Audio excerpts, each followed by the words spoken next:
if I get the okay. So now I'm actually in here. Now I'm actually live. This is episode 12.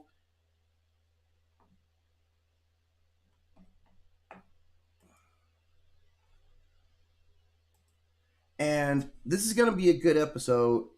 I put some deep effort into this one. You can see this is the as domination, right? This is the topic of today's show. Okay, I just got to update the title for TikTok. CP12. This is the 12th episode of Mythlab, right? Dark Chaos. All right, that's a good enough title, right? Darkness is spreading. No, let's call it Darkness is Spreading. I like that a whole lot better, right? Darkness is spreading, everyone. Right? Darkness is spreading. For everybody who gets that, that's an absolute inside joke for some people that I know personally.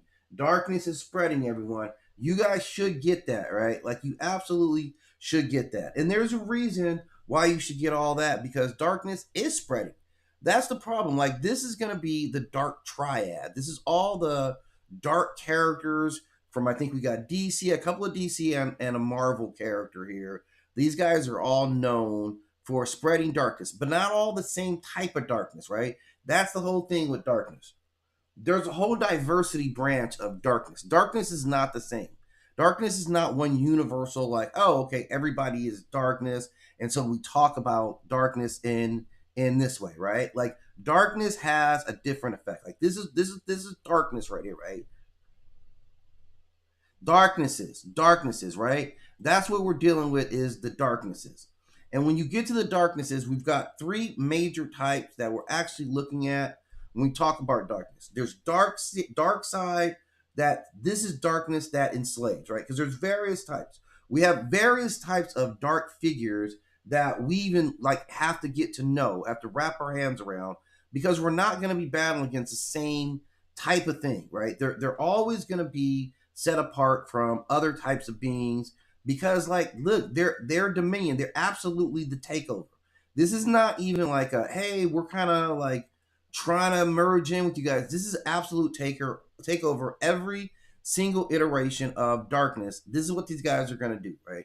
So we're going to take a look at these guys here. I'm trying to find my opening salvo for this one is going to be really good because this is an important triad to take a look at, right? This is darkness on the level of like in mythology. A lot of times it's misunderstood. How we come about darkness is 100% oftentimes misunderstood, okay? This time it's not. Sometimes it represents the unknown. There's all these aspects of actual darkness, right? It sometimes it represents the unknown, sometimes it represents death itself, but in many stories, darkness represents something far more dangerous, right? And this is what we see with these figures here. Every single one of these is a deep level of darkness, okay? So today I'm going to explore this. Each one of these governs darkness in a very different way. One is going to use it to enslave the universe, right? One is going to return creation to the void, and one seeks to absorb entire dimensions into a kingdom of shadow. All stuff that none of us want, right? All stuff that none of us would co-sign on or feel good about, right? At absolute levels, none of us would feel good about this stuff, okay? So when it comes to talking about this, we have to be very, very real about what we're up against when we're looking at these forces of darkness. Like, why? What's their motivation? Why is it that you guys will not refuse to leave and the rest of us alone? Right? Like, you will not leave any of the rest of us alone. We're always subject to running up on something that you guys want to do just because we want to live here. Okay, just because we want to be safe and maybe walk in the light. Like we want to choose what side of the fence that we journey on, not the side of darkness. They're never going to allow you to do that. They're never going to let you be the one who makes any decisions about what we do, where we go, how we move. Like it's total domination. Like you would think that there's always supposed to be like some type of balance, right? Everybody's trying to get balance. We give you darkness every night. Every night we get, some deep, deep darkness. And then we have daylight. That's ultimately what our balance is, and that's how we maintain order. When we talk about these figures, especially like Darkseid, like right off the bat, it's 100% domination. It's 100% you submit 100% to what Darkseid wants you to do. No matter how we go about it, it's never going to be a fair split because he's not about that, right? He is 100% about the complete takeover. So let's kind of look at who he is, or we're going to talk about each of these, and we're going to talk about how it operates. Darkness becomes a force that spreads. This is kind of what we're looking at when we talk about this darkness factor. It's a force that spreads. Each one of these recognizes it. If we put it in simpler terms, right? We put it in simpler terms, darkness is spreading.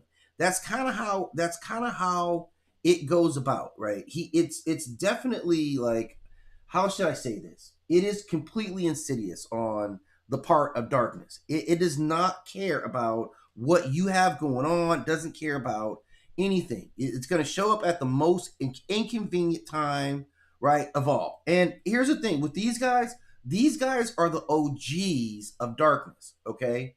This is the important thing. When it comes to darkness, there's nobody better, there's nobody deeper, there's nobody more meaningful than this because, yes, okay, now it's a whole different day. It used to be the Darkness Brothers, as dubbed by Rick James, right? Charlie Murphy and Eddie Murphy. They used to be the Darkness Brothers. Now I've come up with a whole different like criteria of darkness. So we're gonna want to break each of these down, like the Dark Lord, like how they all operate, right? So I've got my triad set up here. So let's dig right into it, okay? Oh, okay. Wait a minute. Sorry, that wasn't the one I wanted. This is the one. Okay, come on. Okay, so the first one that comes up obviously is Darkseid. And Darkseid, man, this is a guy, I mean, like, Jesus, man. You know, Darkseid is one of the most evil characters I think I've ever seen. This is the DC character. He comes from like the Fourth World. I'm not sure how. Maybe this is like their fourth iteration. I'm not sure how they're coming about that part, but he's it. He's everything, right? Darkseid is like we've seen him.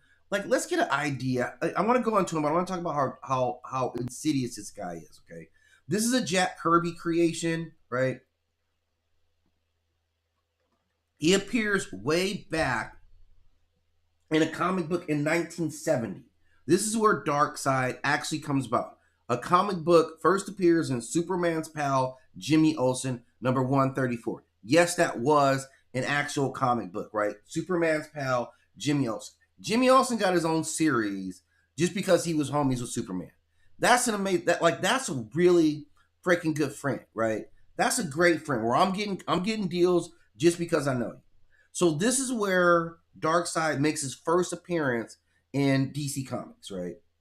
Like obviously a lasting figure. Now he's a figure that is known as being associated with tyranny. Like that's the main thing. He's associated with tyranny. I'm trying to see if I can find the image of Dark. No, this isn't the right one. I'm going to show you an issue of the comic book though, because this is how deep Superman's reach is. That this actual story kind of comes out of his world. This incredible character, right? Let me see if I can pull it up here. Okay, so this is the comic. I'm not sure if this is the exact one, as I would think you'd see. So I don't know if we're gonna find the exact one, but that's what Superman's ex-pal Jimmy Olsen was actually a comic book that was out in the 70s, and this is where Darkseid makes his first appearance. Now, what he's most known for is this omega symbol, right? Like this is his personal symbol. I'm gonna move me out of the way here so you can see it a little bit, right? So you can see he has it right on his chest. He's serious about this omega symbol, and the importance of the omega symbol itself is not lost. Let's actually take a look. I'm gonna pull up a little info. What is the importance of the omega symbol? Like outside, what does it actually represent? Because this is the figure, like he's absolutely known for this symbol. And then I know he has these omega beams. So that's who he is. Now, this guy comes from an absolutely hellish environment. It's called Apocalypse. So he literally comes from Apocalypse. He is Apocalypse manifest. Now, obviously, with that omega symbol, it still carries the same meaning. It is It is life. And, this is what is okay. Let me get it right. Alpha is the beginning. This is the end. So he is the end. Well, he cut. Literally, like, where is the chase and how do I cut to it? He absolutely goes about that business of kind of saying like, I am the end. This is why I'm here to end stuff. So yeah, if he's not gonna lie about it, man, we can't really be too upset about how he's rolling. Like, he told us exactly what he's gonna do. So I say we believe him. If someone tells you who they are, most of the time you should believe them, right? And that's what we should do with this guy. If he shows up and says he's in, he's one of the most powerful beings in DC cosmology. Like, I've seen this guy in the animated stuff, like unstoppable, man. How the heroes, any of them, ever get away from Darkseid is absolutely beyond me. Like, he lives in this hellish world, apocalypse, and it's built on slavery, suffering. This is industrial warfare at like planetary levels. And his ultimate goal is the discovery of the anti-life equation, which is a formula that eliminates free will and allows him to control all sentient life in the universe. That's a lofty goal. That's a bad goal right there. That you just actually am like, I want to control everybody. I want to make slaves of everyone. I don't know how we reconcile that. I don't know how we come to terms with him saying, I want to make slaves of everyone, right? Like, that to me just sounds outrageous, egregious, and preposterous, right?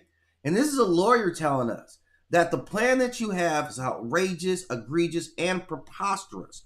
So there's no way that you should expect this thing to go down, Darkseid. Like, there's no way that you should feel comfortable going about. But he's built up this power, and he's got this incredible, this incredible goal, and this anti-life equation will submit. So he absolutely understands what he's going to do. He absolutely has a plan, right? And knowing is half the battle. Right? We used to hear that all the time. Knowing is half the battle. And in this case, I hope that it's not absolutely the case that knowing is half the battle. Because he already knows. He already knows. He represents absolute tyranny. He has this amazing set of powers. And let's talk about his powers, man. He's got this Omega energy manipulation. So again, end energy, right? Omega is end, near invulnerability, immense strength and cosmic durability, and reality erasing Omega beams.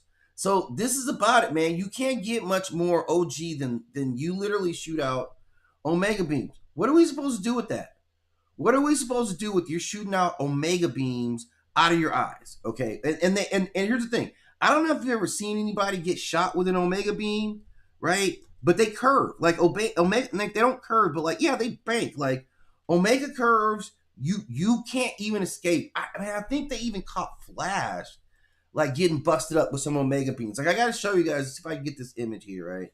Because it's nonsense. Because I don't even know like how to bob and weave. Like, my whole strategy of getting away is defeated by these beams here, right? Here's a direction. I'm gonna show you guys this here. Just 1 second. You're gonna really, like, this is important. You gotta watch out for these beams here, these Omega beams. You can see right out the gate, man, these beams are like multi-directional. Like, he can bank these beams. It's coming around. It's going to get you. He's got that much control. I don't know if it's like a mental control of what he's doing with these beams. It don't really matter to me. It doesn't really matter to me because all it means is that I can't get out of the way of these beams, and that's going to be a problem because these beams are going to bust you down, right? You're not going to be able to take a beam. You don't get beamed on by this guy more than once and survive it, right? This is what it is. So his whole philosophy is that life without freedom is the natural order of existence. So he believes at his core, this is what he's supposed to do. But the worst guys always have the most righteous or so-called righteous intentions. All the worst guys always have what they think are noble intentions while you're doing the worst things possible. So how that reconciles inside of his head, I'm not even sure. But that's what we have going on with this guy. Okay. Now, historically, he comes from these two cosmic worlds. He comes from this New Genesis and Apocalypse, which is this. So, New Genesis is his realm of light and freedom. Obviously, there's always going to be a counter to him. And Apocalypse is his realm of tyranny and absolute suffering. Again, a place you don't want to go, right? Absolutely, you don't want to be there. Not me, right? Not me. Not me too, right? So when you have this world, like, this is the narrative. So by the 70s, this is the Fourth World era, and Jack Kirby introduces Darkseid as the ultimate tyrant, opposing the gods of New Genesis. So that's when the new gods came up. He came up as the F you guys to that. He's the counter measure to the new gods. And let's see if I can find an image while we're kind of chatting it up. Since we're talking new gods, I'll probably have to break out a couple of Pantheons reviews on these. It's very diverse, and they kind of look similar. Like, I always kind of felt like the Celestials, but I'm pretty sure these guys came first, but whatever. Okay, so this is like the new gods. A happy bunch, right? Like, overall, a happy bunch of various deities with some cool costumes. Like, you can see it, man. They got everything there. They got a full, diverse set of beings. Looks cool. Couple of giants, some red skin in there. Looks like an armored woman. I like that one right there. Good use of green. I'm assuming like a solar kind of powered deity here, or whatever. They have the full deluxe edition, right? As a crew, that's the full deluxe edition of a pantheon of deities. So they're straight. And Darkseid is like, yeah, I'm the counter to all that. All you guys getting together is still not me. And he proves that, right? He absolutely proves that time and time again. So this is a figure, again, that's been central to a lot of DC stories ever since its early inception. So understanding this character story is going to tell us a little bit more about their continuity as well. He comes from this central comic villains in DC Universe. He's frequently matched up against Superman, Wonder Woman, Batman. He's that level of threat where he commands the attention of the elites of fighting people, right? Superman, Batman, Wonder Woman.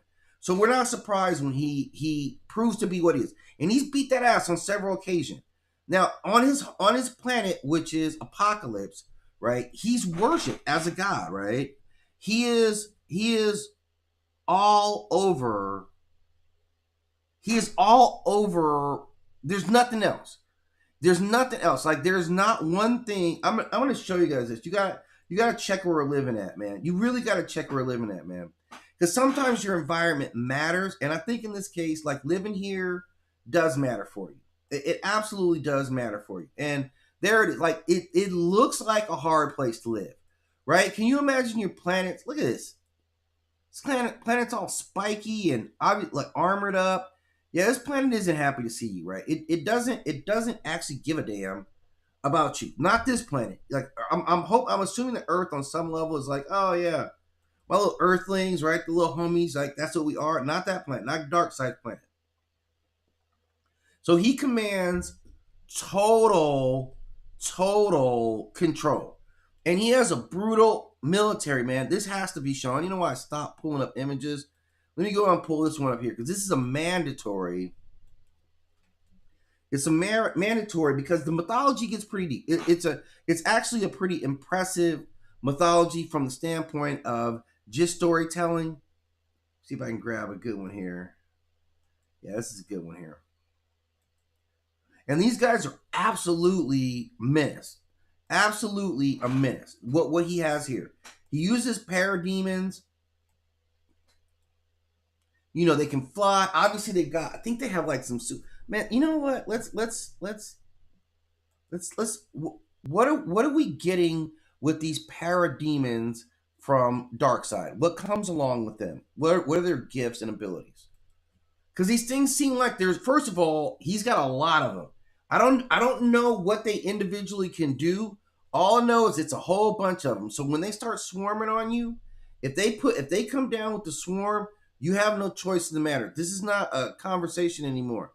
This is, I'm telling you what to do. So that's what you got to look at when you have the parademons. They are transformed life forms. So most of them say they were captured alien soldiers, kidnapped civilians, or fallen warriors, and the individuals are taken to Apocalypse and subject to brutal conditioning and mutation. So this is how these demons actually come about, right? Through those mechanisms right there. And that's kind of a cool mythology even within itself. So it makes him like man, he's got a lot of these things. He's got so many that they can just overwhelm. Like, you get, like, man, I'm telling you, So this is kind of what we get when we talk about, he's a brutal dictator. He has his massive army. He has military doctrine. He has elite forces. So Steppenwolf. And you've seen Steppenwolf. Like, I've seen the other characters, Granny Goodness, Desaad. He's got some real like strength backing him up, right? He's not playing around. Now, he represents his cosmic purity and the destruction of free will. That's 100% who he is. And his order is enforced through domination. 100% through this force of domination. Unlike other deities, he believes that the universe should exist under perfect authority control. Darkness is not chaotic, it is systematic, absolute. Like, you can't get away from this, right? He understands. And in cosmology, he is endlessly at war with the new gods, right? These are the new gods, or the high master of New Genesis. And so he acts as divine opposite of that father figure that they have. So culturally, this is the authoritarian power. So we looked at any rising empires. This is the authoritarian power. This is the fear of total control. This is the dark side of order. So I'm going to stop right here. I'm going to come back. I gotta just grab a quick bite. I'm going to come back and I'm going to break out the other two members of this triad here. So we'll